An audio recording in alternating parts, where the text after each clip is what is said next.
여러분 안녕하세요. 공무원 한국사의 바른기준 선우빈 선우한국사입니다. 2020년 5월 30일 날 경찰 1차 시험이 있었습니다. 일단은 시험 당일날 저는 문제집 받고 여러분 이렇게 해설을 길게 해서 6페이지에 걸쳐서 해설을 해드렸어요. 그리고 다른 이제 경찰 학원에 계시는 교수님들은 당일날 라이브로 대부분 유튜브를 통해서 해설을 다 해드렸습니다. 그래서 여러분이 이 문제의 특징이 뭐고 이런 거 이미 다 아실 거예요. 이제 제가 할 강의는 뭐냐면 이미 해설은 다 해드렸고 앞으로 있을 경찰 2차나 또는 이번 주 6월 13일 날 지방직 9급 시험이 있고요. 또한 7월에 국가직 9급 있잖아요. 그래서 앞으로 있을 공무원 시험을 준비하면서 우리는 어떻게 또 준비해야 될지 그런 새로운 국사 시험에 대한 트렌드를 좀 읽어드려야 되지 않을까 싶어서 이 강의를 준비했어요. 일단 시험은 뭐 나오는 주제에서 일단 기본적으로 여러분 70% 나왔고요. 당락을 결정했던 문제는 요 노란색 표시한 무효랑 굉장히 착각 많이 하셨고요. 이 사료 때문에. 그 다음에 고려의 문화유산 순서. 이거는 사실은 복수정답을 줬는데 좀 복수정답 꺼릴까라는 그런 생각이 좀 들지만 어쨌든 출제자 마음이죠. 문화유산 순서, 향약, 구급방 요것 때문에 복수정답이 됐죠. 그 다음에 호적 관련 문제 좀 지엽적으로 느껴지는데 이 문제가 왜 어렵게 느껴졌냐면 선지 때문에 하나, 둘, 셋, 넷 이렇게 냈기 때문에 완벽하게 알지 않으면 틀릴 수밖에 없는 문제였고요. 그 다음에 가장 베스트 문제는 바로 윤선도였습니다. 윤선도의 시가 나오고 오가가 나오고 그의 정치적 성향이 어느 쪽이냐 남인이고 그리고 특히 현종 때 예송 문제 물어봤던 문제. 예송 문제 늘 공무원 시험에 나오는 문제인데 너무 잘 낸 문제였고요. 사실은 이 윤선도 관련 문제를 틀려도 경찰 시험에서는 합격하실 수 있었어요. 만점 방지용 문제죠. 그 다음에 유기준 요거 사료가 좀 길고 이 사료를 좀 여러분 안 봤던 분들은 좀 시험에서 좀 당황할 수 있는데 이것도 기출문제입니다. 이걸 제한 나머지는 공무원 시험에서 늘 여러분 기출했던 주제들이었습니다. 일단은 시대별 주제별 문항을 좀 분석해 보면 전 근대사가 14문제 그리고 근현대사가 6문제 보통 이렇게 나오고요. 이번 경찰 시험에는 근현대사가 좀 적게 나왔습니다. 그 다음에 다시 주제별로 즉 정치, 경제, 사회, 문화 주제 또는 단어별로 본다면 정치사가 늘 50% 이상이라는 건 늘 뭐 뻔하죠. 이거는 경찰 시험뿐만 아니라 다른 여러분 행안부에서 내는 문제도 마찬가지예요. 우리 역사에 가장 중요한 것은 정치사입니다. 그래서 정치사가 10문제 이상 늘 나오고요. 경찰은 12문제 나왔죠. 경제 2문제, 사회 1문제, 문화가 4문제 나왔고 선사시대 관련 문제는 1문제가 나왔습니다. 이거는 뭐 특별하지 않아요, 여러분들. 이렇게 나온다는 거 기억하시면 되고요.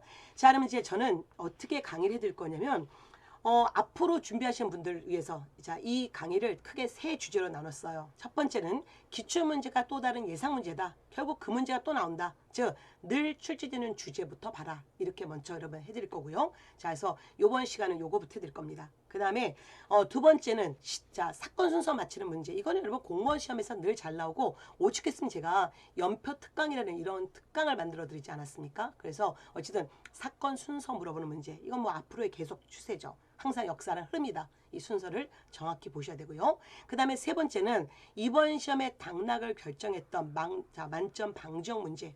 그러니까 고득점이죠. 고득점. 결국 고득점 만점을 막기 위한 그런 문제가 뭐였는지를 알려드릴 겁니다. 그래서 여러분이 이 나오는 10년에 한 번 나오는 주제보다는 바로 지금 얘기하는 매번 나오는 이 중요한 주제부터 늘 보셔야 됩니다. 이거는 공부를 처음 시작하는 분도 마찬가지고요.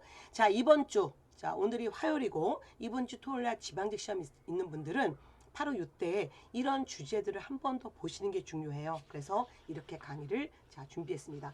그 다음에 제가 여러분 해설지에 너무 해설을 꼼꼼하게 드렸어요. 그럼 이미 네이버 카페에 오셔서 이미 다 아시잖아요. 그래서 뭐 1번의 답은 뭐고 2번의 답은 뭐고 이렇게 보지 않을 거예요. 그냥 큰 문제 패턴 중심으로 가드릴 거고 이게 어떻게 기출문제였는지에 대한 거를 좀 알려드릴게요. 첫 번째 선사시대 문제. 늘 선사시대 뭐예요? 구석기, 신석기, 청동기, 철기, 철기, 시대, 대표적 유적지, 대표적 유물 보는 거잖아요. 그래서 1번 중기구석기 때 몸돌에서 큰 돌에서 떼어낸 돌조각 즉 격지를 잔손질해서 용도가 뚜렷한 석기를 만들었다. 맞는 얘기. 신석시대 때 제주 고산이나 양양 오산이 맞습니다. 신석 유적지. 그러나 목책 환호 같은 방어시설은 청동기 때부터 나오잖아요. 그래서 답은 2번이었죠. 그 다음에 여기서는 중요한 건 목책 환호와 관계되어서 청동기 대표 유적지 2개는 꼭 갖고 가셔야 됩니다. 부여 송곡리와 울주 검단리. 여기는 대표적인 목책과 환호가 나오는 거잖아요. 가장 완벽한 환호 시설은 자 울주 검단리 유적지고요. 울주 검단리뿐만 아니라 다른 데도 환호 즉 자 이런 도랑 같은 방어 시설이 나온다는 것도 자 기억해 주십시오. 자 신석기 백두산이나 일본에서 유입되는 것을 보이는 흑요석 과거에는 국가직 9급에 나왔던 문제였었죠. 뭐냐면 구석기 후기나 신석기 때 흑요석은 뭘 얘기한다 화산석. 그래서 멀리 뭔가 화산지대까지 갔다 왔다는 그걸 알려주는 거잖아요. 그래서 자 다시 한번 자 구석기 후기에 나오는 흑요소 유적지 그 다음에 특히 신석기니까 백두산에서 발견된 백두산에서 생산된 바로 이 화산석 흑요석이 나왔던 신석기 대표 유적지는 어디다? 양양 오산이다. 그 다음 1번 규슈지역산 바로 그쪽 자 흑요석은 어디였다? 바로 신석기 부산 동삼동이다. 요거는 꼭 기억하십시오. 그 다음에 4번 뭐 뻔하죠. 청동기 어로나 조개 채집의 비중은 줄고 농경이 좀 더 비중이 커지고 그 다음에 조개더미 또는 폐총이 많이 발견되지 않죠. 아예 없어지진 않는다. 그러나 그렇게 많이 발견되지 않아서 강조하지도 않는다. 그래서 선사시대는 늘 유물 유적 정확히 하는 게 기본이다. 이건 주는 문제입니다. 자, 두 번째. 자, 이 삼국항제 특히 자, 이 백제와 관련되어서 물어봤는데 자, 일단 밑줄진 국가에서 이 전쟁 이후에 벌어진 사실인데 자, 이건 여러분 바로 광개토대왕 사료잖아요. 광개토대왕이 영락 6년 즉 광개토대왕 연호 왕이 몸서 수군을 이끌고 백잔 즉 백제를 토벌했다. 그러면 여러분 나머지 얘기할 것도 없어요. 이 사료가 뭐냐? 이미 광개토대왕이다. 그러면 광개토대왕 이후 사건이 뭐냐? 그래서 5세기 장수왕이잖아요. 이거 너무 뻔한 얘기. 자, 1번 고구려의 평양성 공격해서 고구나 이건 4세기 자, 그 백제 근초강 때기고 그 다음에 자 동진에서 마라난타에 의해서 불교 전례 이거 백제 침략 때기고 자, 그 다음에 고구려의 남하 정책에 대응해서 신라의 누르왕과 동맹 이거 자 바로 자 비유왕과 누르왕 사이의 동맹 나제 동맹이고 장수왕 때잖아요. 그 다음 박사공이 서기 이거는 백제 근초왕이고 그래서 결국은 이 사료는 새로운 사료가 아닙니다. 공무원 기출문제고요. 자 광개토대왕이 백제 아리수 지금의 한강을 쳤던 거잖아요. 그래서 이때 중요한 전투가 관미성 전투 꼭 기억하시고요. 관산성 아니에요. 관미성입니다. 그 다음에 이거보다 더 잘 나오는 거 뭐예요? 또한 영락 몇 년에 자 신라의 왜구가 쳐들어와서 광개토대왕이 신라를 도와주면서 그 왜구들이 자 이 가야 지역까지 가게 되면서 결국 금강가야 지역이 초토화되는 이 사건도 되게 중요하잖아요. 400년 광개토대왕이 신라에 들어 왜구를 격퇴했던 이 사건 그 사료가 제일 잘 나오고 그리고 요거는 그 앞에 있었던 사료잖아요. 그래서 이런 문제는 뭐 새롭지 않습니다. 자, 그 다음 다시 자 볼게요. 자, 진흥왕 관련 비석 이것도 마찬가지. 자, 근데 여러분 제가 여기 일단 이건 진흥왕. 자, 키워드 뭐예요? 이 왕 때 세운 비석이 뭐냐? 대가야가 발라 일으켰어요. 근데 이사부 여러분 여기 부자까지 파란색이 돼야 되는데 무채 못됐네. 자, 이사부 나왔다고 해서 여러분 절대 쫄지 말아라. 자, 헷갈리면 안 된다. 실수하면 안 된다. 이사부 하면 워낙에 지중왕 때 우상고 복속 때문에 우리가 확 꽂혀 있는데 이사부는 자, 지중왕 때부터 진흥왕 때까지 있었던 자, 사람이로서 그래서 자, 이거 대가야 지금 친 거잖아요. 그래서 대가야를 자 이사부에게 명하여 그들 토벌하겠다. 그래서 어쨌든 이사부가 그곳에 이르니 모두 항복했다. 그래서 결국은 대가야 멸명 또는 대가야 정복 진흥왕이잖아요. 진흥왕과 관계돼서 답은 뭡니까? 바로 단양 적성비잖아요. 그러면 이 문제가 앞으로 변형된다면 자 대가야 그러면 또 금강가야가 생각나잖아요. 만일 여기 금강가야가 자 금강가야 임금이 무릎을 꿇었다. 그러면 자 이건 법흥왕이고 법흥왕 때 축조된 비석은 그러면 답은 1번 되는 거잖아요. 그렇게 간다는 거. 그 다음에 포항 중성립이 영일 냉수비 이런 거 그렇게 중요하진 않아요.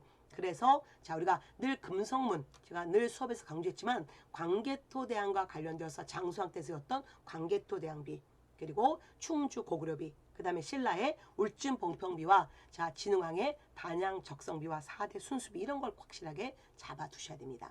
그래서 이 문제도 자주 나왔던 기출 사료다. 꼭 기억하셔야 돼요. 자, 그 다음 자 3번 고대 문화에 대한 얘기죠. 자 문화. 그래서 이것들은 그동안 나왔던 모든 기출문제 짜집기잖아요. 이거는 여러분 이렇게 시험 문제에서 4번에 신라의 돌무지 덧날 무덤은 코구려와 백제 영향 받았다. 황난대청 호우청은 그 사료로 들 수 있다. 이렇게 좀 세련되지 않은 문장은 처음 봤네요. 자 어쨌든 적절하지 않은 거. 자, 4번이고 신라의 돌무지 덧너무덤은 고대 국가 신라에서만 나옵니다. 그래서 고구려 백제 영향 받지 않죠. 이게 특징이잖아요. 그래서 자, 이런 것들은 고대 문화사에서 가장 중요한 것은 고분이에요. 고분. 고구려 고분. 자, 백제 수도권 바뀌는 과정에서 고분 양식 변화. 그 다음에 신라의 4세부터 6세기 신라에만 나오는 돌무지 덧너무덤. 그 다음에 통일기로 들어가면서 굴식 돌방부로 바뀌는 이 과정을 꼭 기억하시고요. 자, 가야도 지금 뜨고 있잖아요. 그래서 가야와 관계되어서 여러분, 자, 김해 대성동 고분, 그 다음에 고성, 자, 고령, 지산동 고분, 그리고 함안 마리산 고분, 이 세 군데 꼭 기억하세요. 자, 어디? 김해 대성동 고분, 자, 고령 지상동 고분, 함안 마리산 고분. 자, 그거를 기억하시고요.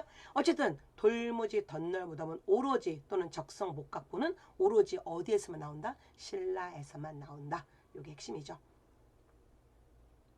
자, 그 다음, 자, 경제 문제였습니다. 그래서 오늘 이것저것 그냥 문장 짜집기 한 거잖아요. 자, 가장 적절하지 않은 것은. 그래서 답은 자, 2번이었고요. 자, 이럴 때 여러분이 하실 거 뭐냐면 조금 벅차더라도 여러분 항상 우리 연결고리에 여러분 테마사에 경제 다 해드렸잖아요. 경제는 한 문제 또는 두 문제가 나오는데 이게 고대사에서 나올 건지 고려에서 나올 건지 조선 전기와 후기 어디서 나올지 모르니까 항상 정확한 도표로 정리하시죠. 그러면 어디든 관계가 자 어디든 걸릴 수밖에 없단 말이에요. 그래서 그걸 보시면서 자, 늘 12법은 고대사에 없었습니다. 통일신라도 고대사회잖아. 없습니다. 자, 12법은 언제 가서 처음 나온다? 고려 때 가서. 그리고 조선 가면 더욱더 발전되잖아요. 그래서 자, 고려도 처음에 뭐였어요? 녹비법이었고 시간이 지나면 거기에 녹비법은 풀을 섞이는 거고 퇴비법은 똥 오줌이 들어가는 거죠. 그래서 이런 거는 여러분들 농업사는 늘 분류사로 접근하시는 그 힘을 기르셔야 돼요. 나머지는 여러분 너무 뻔해서 해설하지 않겠습니다. 자세한 해설은 여기서 보세요. 종이로.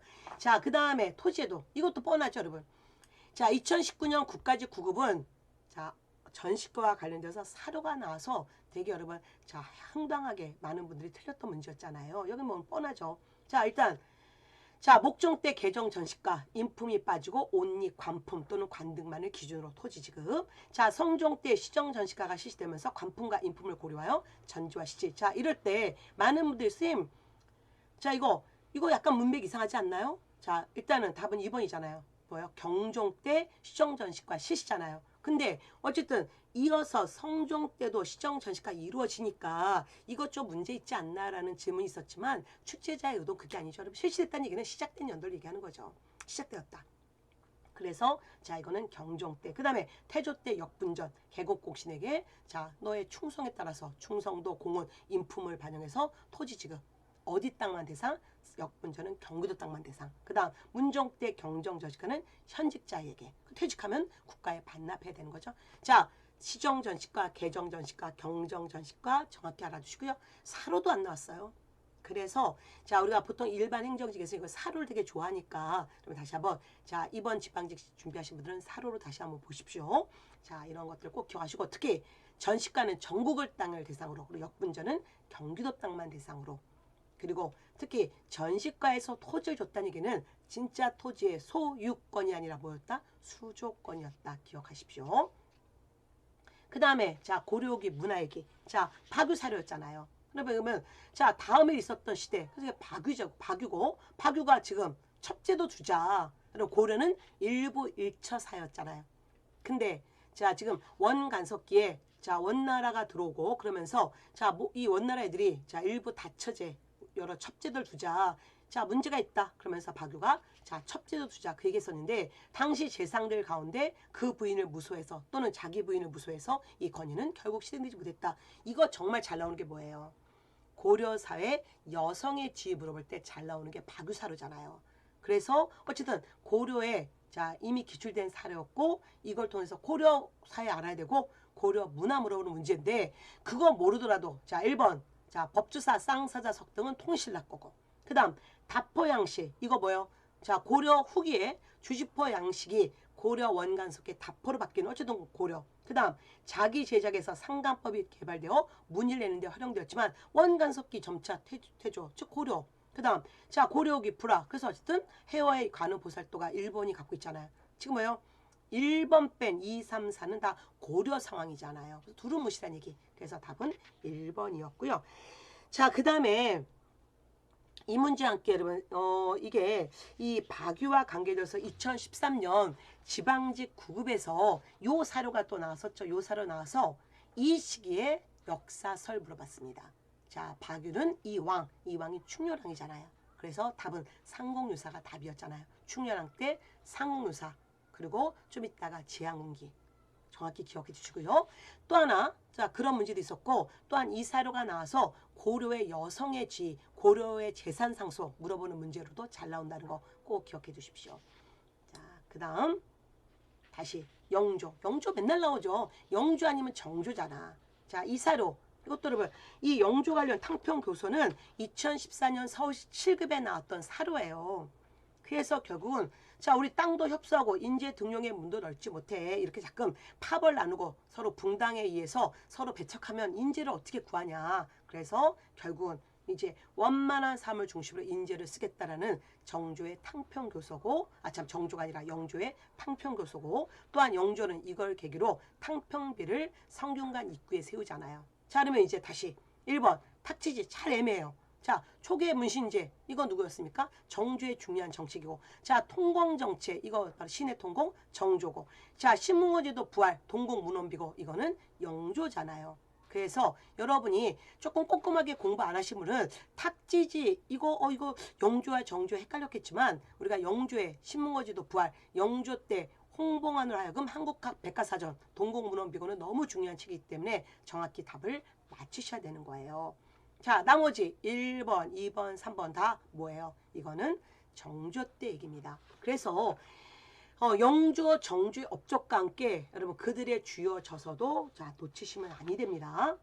그리고 또 여기 사료가 계속 바뀌는 거죠. 영조의 다른 사료로 들어갈 수 있다. 이인자의 난이 나와서 또 영조 물어볼 수 있고, 영조의 균역법이 들어가서 영조 물어볼 수 있고, 여러분 너무 많죠. 자, 그래서 다시 그런 개념 문제 패턴 보시고요. 자, 대한제국의 광무개혁도 너무 중요하잖아요. 1897년부터 1910년 대한제국 시기의 광무개혁. 여기에 지금 답은 4번이죠. 자, 재판소 설치, 사법제도의 근대화, 그리고 교육이 국조서 이건 언제예요? 2차 가보개혁 때잖아. 광무개혁이 아니잖아요. 그래서 당연히 답은 4번이고, 자, 대한제국의 광무개혁은 너무 좀 중요한, 너무 많이 나왔던 거고요. 그 다음에 자, 1904년 2월 한일의정서. 자, 요즘에 여러분 이게 트렌드죠. 자, 2007년 자, 우리가 공무원 시험이 자 공개가 됐고, 그리고 이제 자, 경찰 시험 문제도 이제 공개되면서 여러분 이제 출제자는 너무 고민이에요. 그래서 요즘에 트렌드가 뭐다?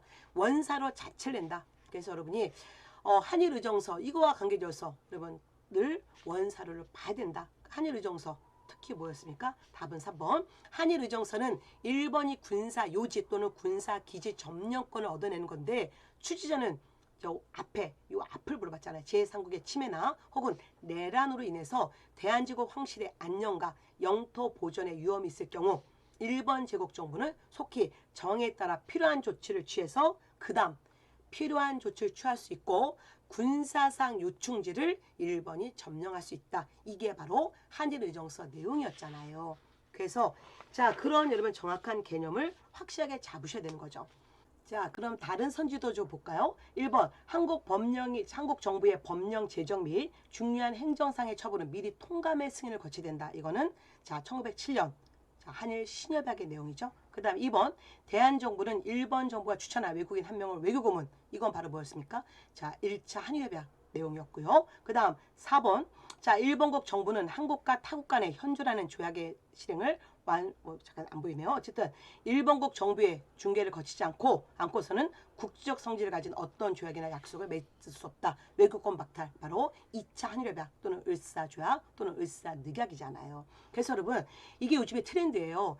결국 우리 역사는 바꿀 수 없으니까 자, 이런 조약들 자체를 내야 되는데, 자, 이런 조약들에 자, 나오지 않았던 사료 부분을 내려고 하니까 다시 한번 자, 여기 한일의정서 1차 한일협약, 자, 2차 한일협약, 그리고 한일신협약 관련 사료 한 번 더 꼼꼼하게 보십시오. 자, 그거가 여러분이 해야 될 일이에요. 자, 이어서 자, 무장 독립운동 이것도 너무너무 중요하죠. 뭐 20년대 30년대 무장 독립운동 순서 맞추는 거. 자, 홍범도 최준도 안무 등이 연합해서 봉오동 전투 몇 년? 1920년. 자, 윤봉길 의사의 의거 뭐요? 1932년. 자, 연해주의 집단 한윤추 어쨌든 대한광복군 정부 연해주의 1914년. 그다음 한국독립당, 조선혁명당, 의열단을 비롯한 여러 단체들이 민족혁명당 몇 년? 1935년. 이런 거는 너무 기본 문제예요. 그러면 이런 것들은 근데 대부분 자 이 근현대사 나오면 수험생들이 여기까지 꼼꼼하게 안 보셔서 조금 내가 그냥 시험 보러 간 친구들은 이런 거 많이 틀리십니다. 그래서 여러분 정확히 자 순서들 확실하게 잡아두십시오. 앞으로 또 나와요. 그다음 자 이제 20번 개헌. 현대사 또 개헌 너무너무 중요하잖아요. 그래서 다음 내용의 헌법 개헌에 통과된 이후에 그 이후 사건이 뭐냐? 자 뭐였어요? 입법권은 국회가 행한다. 자 국회는 민의원 참여원으로 구성된다. 대통령과 부통령 임기는 4년을 한다. 단 재선에 의해서 1차 중임할 수 있다. 대통령이 거리될 때에는 자 부통령이 대통령이 돼서 잔임 기간 동안 재임한다. 자 부칙 이거죠. 이 헌법 공포 당시에 대통령에 한해서는 제55조 바로 이 제1항 단서 즉 한 번만 재선에 의해서 한 번 더 중임할 수 있다. 이거를 적용하지 않는다. 즉 뭐냐면 중임 제한 2번까지 할 수 있는 것을 철폐시켰잖아요. 이게 바로 몇 차 개헌? 2차 개헌 1954년 소위 4.4.5.2 개헌이었습니다. 그래서 1954년 이후 사건 자 조봉암이 진보당을 창당한 것은 몇 년? 1956년이고 이스만이 방공포로 이건 자 6.25 중에 1953년 6월이고 그 다음 헌법 개정으로 대통령 선출 방식이 국회 간선제에서 국민 직선제 이거는 1차 개헌이었잖아요. 1952년 소위 발췌 개헌이었고요. 정 부통령 선거에서 대통령의 자유당의 이승만, 부통령의 민주당의 장면이 당선된 게 3대 대통령 선거였습니다. 여러분 현대사 파트도 여러분에게 엄청 약점이에요. 그래서 여러분 우리가 자 1차 개헌부터 9차 개헌 정확하게 개헌들 확실하게 잡아두셔야 됩니다. 이런 거는 늘 나오는 주제고 특히 자 4.4.5.2 개헌은 공무원 여러분이 4.4.5.2 개헌 과정을 물어봤던 그런 사료도 진짜 잘 나옵니다. 그래서 여기까지 봤고요. 일단 여기서 뭐예요? 늘 나오는 주제였다는 거죠. 그래서 늘 여러분은 마무리할 때 이런 주제들과 관계져서 이게 살짝 바뀌니까 다시 한번 이론서에서 이런 내용을 정확하게 보셔야 됩니다. 여기 여러분 어쩌다 10년에 한 번 나오는 만점 방정 문제를 자 맞추고 그다음 이렇게 쉬운 늘 나오는 주제들 틀리면 이거는 의미가 없어요. 그래서 늘 나오는 주제를 먼저 보시고 그리고 자 우리가 만점 방정 문제를 틀려도 되니 자 그러나 지금 이제 나왔으니 이제 확인해야겠죠. 그래서 이제 요 1탄 늘 나오는 주제부터 보자 였고요. 잠깐 쉬었다가 다시 2탄 들어가겠습니다.